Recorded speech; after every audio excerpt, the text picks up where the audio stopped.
बिल्कुल, बहुत सारे लोगों के मैसेज आ रहे हैं, मेरे हैं। Yes, yes. तो जिसके पापा फार्मर है उसको ये चीज़ पता होगी कि फार्मर के पास खाने के लिए तो होता है, वो आपको खाने पीने में कोई कमी नहीं आने देंगे।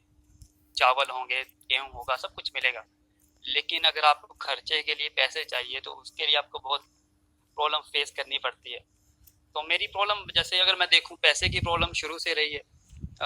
एक टाइम ऐसा था कि मुझे चप्पल लेने के लिए रोना पड़ा कि मुझे चप्पल चाहिए, नीचे से फट गई है। अगर मैं रोड पे चलता हूँ तो मैं रोड पे नहीं चल सकता था कि मैं घास के ऊपर चलता था, क्योंकि नीचे गर्म होता था, पैर सड़ते थे, ऐसा फील होता था। तो मुझे बचपन से स्ट्रगल करना पड़ा कपड़े लेने के लिए। एक ऐसा टाइम था कि अगर अगर हमारे फैमिली में किसी की शादी नहीं आएगी 2-3 साल, तब तक कपड़े नहीं मिलेंगे।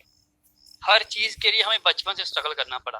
खाने पीने के लिए कभी कोई प्रॉब्लम नहीं आई, लेकिन पैसे के लिए वो स्ट्रगल था। तब फील होता था कि हाँ, कि मैं अगर बड़ा होऊंगा तो मैं कुछ ऐसा करूंगा कि मेरी फैमिली जो आगे आएगी उनको ऐसे ही कोई प्रॉब्लम ना आए, इनको ये सारी चीज़ें ना हो। तो ऐसा करते करते अब शायद आपको भी याद होगा कि जब हम लोग कॉलेज में थे, तो हम दोनों की वोटिंग तब हुई जब हम लोग यूथ फेस्टिवल पे जा रहे थे, और मैं स्किट में था, मैं थिएटर आर्टिस्ट था, तो सीनियर वहाँ पे गुड्स एंड कंपटीशन के लिए जा रहे थे। हम दोनों एक ही अपने कॉलेज की बस में जा रहे हैं, एक ही सीट पे बैठ के बातें कर रहे हैं। तो तब का एक टाइम था जब मैं आपसे एक छोटी सी बात शेयर करना चाहता हूँ, मैंने किसी को नहीं शेयर किया आज तक, कि yes. चीज़ थी, हमें कॉलेज आने के लिए ना, मेरा ना 50 रुपीज़ मेरा किराया लगता था, 50 रुपये किराया लगता था। और मैंने घर वालों से मांगा, मैंने बोला मुझे 50 रुपये चाहिए। उन्होंने बोला, पापा ने बोला आज नहीं है, कल चले जाना। तो मुझे बड़ा थोड़ा सा फील हुआ, मैंने बोला कोई बात नहीं, आज नहीं है, कोई बात। मैं दूसरे दिन फिर रेडी हुआ, मैं रेडी होके मैंने पापा से फिर से बोला, पापा ये 50 रुपये चाहिए। उन्होंने बोला आज फिर से नहीं है। तब मुझे थोड़ा सा गुस्सा आया। अब आपको पता है कि हम कैसे स्टूडेंट थे, फेमस लोग, कभी थिएटर कर रहे हैं, कभी कुछ कर रहे हैं, एक नोटबुक लेके जाते थे कॉलेज में। तो मुझे गुस्सा आया, मैंने वो नोटबुक निकाली और एकदम से फेंक दी नीचे। मैंने बोला आपके पास 50 रुपये नहीं होते? तो मैंने फ़ोन किया, जैसे आपको पता है कि राकेश को मैंने फ़ोन किया, मैंने बोला यार मेरे पास पैसे नहीं, आने के लिए किराया नहीं है, 50 रुपये। तो उसने गाड़ी भेजी, उसने उसने बोला कि आप वहाँ तक आ जाओ, मैं गाड़ी का किराया दे दूंगा। तब पहली बार फील हुआ कि पैसे का होना कितना ज़्यादा इम्पोर्टेंट है। तो चीज़ें तो बहुत सारी चीज़ थी, बचपन से हो रहा था, लेकिन उस वक्त ऐसा दिल में आया कि हाँ, अब मुझे काम करना पड़ेगा, अब मुझे मेहनत करनी पड़ेगी, अब मुझे ऐसा काम करना है कि मुझे फिर से ऐसी चीज़ें ना हो, मैं किसी के ऊपर डिपेंड ना रहूँ। तब मैं ये चीज़ें फील करनी शुरू कर दी मैंने। और उसके बाद मैंने काम ढूंढना शुरू से मिल रहा था, मैंने बोला मुझे काम दिलाओ। तो हर एक इंसान बोले आपको 2000 देना पड़ेगा पहले, हम आपको थिएटर में ज्वाइन कर लेंगे, वहाँ पे आपको कुछ ना कुछ मिलेगा, आपको ऐसे ऐसे बातें होने लगी। वो 2000 देने के लिए नहीं थे, तो 2000 कहाँ से लेके आता। तो बड़ा गुस्सा आता था। मैंने एक दिन गुस्से में अपने घर वालों को बोला, मैंने बोला कि आप लोगों के पास है क्या, आप ऐसा क्यों कर रहे हो मेरे साथ, कि मैं अपनी लाइफ में आगे बढ़ना चाहता हूँ, मेहनत करना चाहता हूँ, आपके पास 50 रुपये नहीं होते, आपके पास 2000 ही नहीं है। तो दादी ने बड़े प्यार से बिठाया मुझे, बोला बैठ इधर मेरे पास बैठ। तो उन्होंने बोला वो सामने की कौन है। तो मैंने सामने देखा तो मेरी मम्मी लेटे हुए थे। उन्होंने बोला क्यों लेटे हुए हैं। मैंने बोला ठीक नहीं, बीमार है। तुम्हें पता है कितना खर्चा आता है, एक महीने का कितना खर्चा आता है इनका पता है। मैंने बोला नहीं। बोला तुम्हें पता है कि 25 दिन के बाद जाना होता है डॉक्टर के पास से लेके। मैंने बोला हाँ। और कितने दिन हो गए आज, जब 5-10 दिन लेट हो गए ना, उनके लिए 10,000 नहीं हो रहा। पापा किसी से पकड़ के जाते थे, उधार लेके जाते थे। तो तब मुझे उस वक्त फील हुआ कि मैं 2000 मांग रहा हूँ, जहाँ पे 10,000 नहीं हो रहा। और वो उनको कीमोथेरेपी सेशन होने थे, उनको कैंसर था। तब मुझे उस वक्त मुझे फील हुआ कि घर वाले अपनी जगह पे बिल्कुल सही हैं, मुझे कुछ करना चाहिए। तो मैंने घर वालों से बोला मैं क्या कर सकता हूँ। तो उन्होंने मुझे बोला ऐसा कर कि तू मम्मी को लेके चला जा डॉक्टर के पास, तुझे पैसे देते हैं और पापा तुम्हारे खेतों में काम कर लेंगे। अब मैं थोड़ा सा मैंने बोला ठीक है मैं चला जाता हूँ। तो मैं उनको लेके जा रहा था, बस में हम लोग चढ़े अभी, तो बस में ना सीट नहीं थी बैठने के लिए, और एक टाइम था कि मम्मी लेटे रहते थे, बैठ भी नहीं सकते थे। तो अब वो खड़े थे, उन्होंने क्या किया, नीचे बैठ गए, सीट बस में नीचे बैठे। तो मुझे बड़ा फील हुआ कि अगर हमारे पास गाड़ी होती तो ये चीज़ नहीं होती। तो एक इंसान उठा, उसने एकदम से सीट दे दिया अपनी, वहां पे बैठ गए। और वो जो 3 दिन में उनके साथ रहा, वो इतना ज़्यादा फील हुआ कि हम कितनी प्रॉब्लम से गुजर रहे हैं, हम ऐसे टाइम से गुजर रहे हैं। मैं नहीं चाहता था कि वो किसी के ऊपर वो प्रॉब्लम आए, कोई वो वाला टाइम आए, और उसके लिए मैं चाहता किसी, कोई दुनिया का कोई भी इंसान है, उसके साथ ये चीज़ें कभी ना हो। तो मैंने वो 3 दिन रात में रहा, दवाई लेने के लिए हम लोग गए। एक 5,000 का एक कीमोथेरेपी सेशन का एक इंजेक्शन लगता था, 3 दिन लगा वो, बेड का खर्चा अलग से था। तब मुझे फील हुआ कि 10,000 नहीं 15-16,000 खर्च आता है। तो मैं आके मैं अपने भाई से बात कर रहा हूँ, सीनियर, तब भाई बोलते थे, मैंने बोला भैया कि हमें कुछ करना चाहिए काम। तो उसने बोला बिल्कुल करना चाहिए।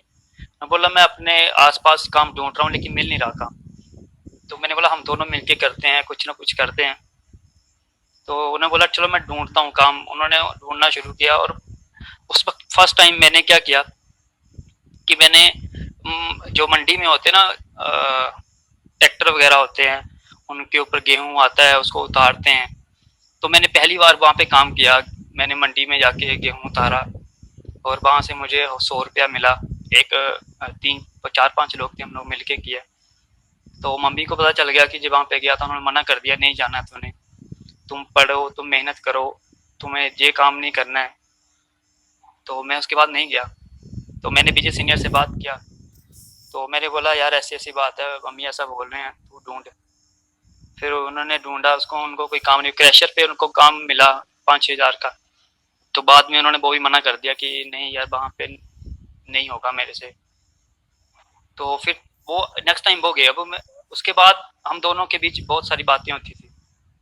तो मैंने उनको पूछा, मैंने बोला इलाज क्यों नहीं हो रहा है, ठीक क्यों नहीं हो रहे, पिछले 3-4 साल से हम लोग कंटिन्यूसली जा रहे हैं, कंटिन्यूसली हम डॉक्टर के पास जा रहे हैं लेके, ऐसा क्यों नहीं हो रहा, ठीक क्यों नहीं हो रहे। तो उन्होंने मुझे उस वक्त एक बात बताई कि मैं तुम्हें झूठ बोलता था कि मुझे कोई काम नहीं मिल रहा, काम तो मुझे मिल रहा है लेकिन मैं क्यों नहीं जा रहा हूँ, क्योंकि डॉक्टर ने बोला है कि इनके पास सिर्फ 1 साल है, और 1 साल में से 6 महीने ऑलरेडी गुजर चुके हैं।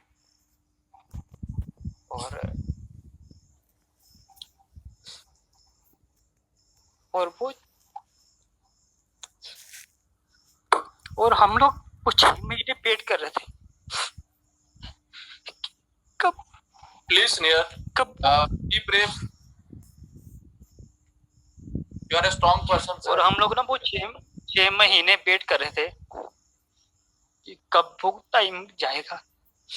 तो वो 6 महीने ने 1 साल लगा, 1 साल के बाद वो उस दुनिया में नहीं रहे। लेकिन जो उसके बाद हुआ वो उससे भी बुरा था। उनकी डेथ हुई, लोग आए, लेकिन जो उसके बाद हुआ वो इतना बुरा था कि वो फील नहीं हो रहा था कि लोग ऐसा भी करते हैं। दुकानदार ने हमें उधार देना बंद कर दिया, रिश्तेदारों ने अपने पैसे मांगने शुरू कर दिए, और ऐसी चीजें हो रही थी। तब हम लोगों ने डिसीजन लिया कि नहीं, हम लोग कुछ करेंगे, कुछ बड़ा करेंगे, ऐसा करेंगे कि हर एक इंसान को ये फील करवाएंगे कि हाँ हमने कुछ किया है। तो विजय सिन्हा को ना एक कॉल आई कि चंडीगढ़ में काम है, मोहाली में, उनके दोस्त थे, उन्होंने कॉल किया। तो हम दोनों गए, उन्होंने वो गए, वहाँ पे गए। उन्होंने बोला कि ऐसा करो कि तुम स्टडी पे ध्यान दो, तुम, मैं एक ऑफिसर बनना चाहता था। उन्होंने बोला तू वहाँ पे ध्यान दे, तेरी स्टडी का खर्चा मैं उठाऊंगा। तो हम दोनों 6 महीने निकल गए। अब उनका बिजनेस नहीं चल रहा है, कुछ नहीं हो रहा है, वो कोशिश कर रहे हैं। और उन्होंने मेरे पास आके बात की कि सीनियर भाई ऐसा है कि चल नहीं, हो नहीं रहा, मैं बहुत ट्राई कर रहा हूँ, हम दोनों मिलके करते हैं। तो मैंने बोला ठीक है हम दोनों मिलके करते हैं। और 31 दिसंबर का दिन था 2013 का, और 31 दिसंबर को हमारे पास किराया नहीं था मोहाली जाने के लिए। और एक दोस्त को मिले, उसको बोला कि पैसे चाहिए, हमें किराया 2000 चाहिए। उसने बोला 2000 तो नहीं है, 1000 रुपया दे सकता हूँ। और देते देते उसने एक बात बोली, उसने बोला आज सभी लोग नए साल का वेट कर रहे हैं और तुम आज भी पैसे मांग रहे हो। तब मुझे बड़ा फील हुआ कि यार ये बात तो ठीक है। और सुबह 6 बजे पूरी रात मुझे नींद नहीं आई। पूरी रात मैं यही वेट करता रहा, कब सुबह होगी, कब सुबह होगी। हम लोगों का 10 बजे निकलने का टारगेट था कि हम लोग सुबह 10 बजे निकलेंगे, और 6 बजे हम लोगों ने बस पकड़ी और निकल गए वहाँ से। और 6 बजे हम लोग निकले वहाँ से और हम लोग पहुँचे। और वो पूरे सफ़र में 4.5-5 घंटे का सफ़र था। पूरे सफ़र में मैं यही सोच रहा था कि आज नया साल है, नया टाइम है, मैं जितनी प्रॉब्लम पीछे हुई हैं मैं इतनी मेहनत करूँगा कि खाली हाथ नहीं आऊँगा वहाँ से। कुछ भी हो जाए, जो चाहे बर्तन धो साफ करने पड़े वहाँ पे जाके, लेकिन करूँगा। ऐसा टाइम नहीं लाऊंगा कि जो मैंने देखा पीछे, जिन जिन लोगों ने हमें बोला है ऐसी ऐसी बातें बोलनी है, उनको सबको आंसर करूँगा। तो फिर हम लोग आए, ट्रेनिंग कंप्लीट हुई। ट्रेनिंग कंप्लीट करने के बाद ज्वाइनिंग के पैसे की प्रॉब्लम थी। फिर हमने फिर से उधार मांगा, बहुत कुछ किया, वो लोगों के आगे हेल्प ली, रिश्तेदारों से हेल्प ली, कुछ लोगों ने थोड़े बहुत पैसे दिए। और जैसे आपको पता है कि एक नेवन रैंक के पास जो होते हैं लाइसेंस होते हैं, तो उन्होंने एक लाइसेंस दे दिया भाई ने। तो फिर हमने वहाँ से स्टार्ट किया। ऐसा मेरा स्टार्टिंग पॉइंट था कि मैं क्यों आया शॉर्ट में, ये चीज़।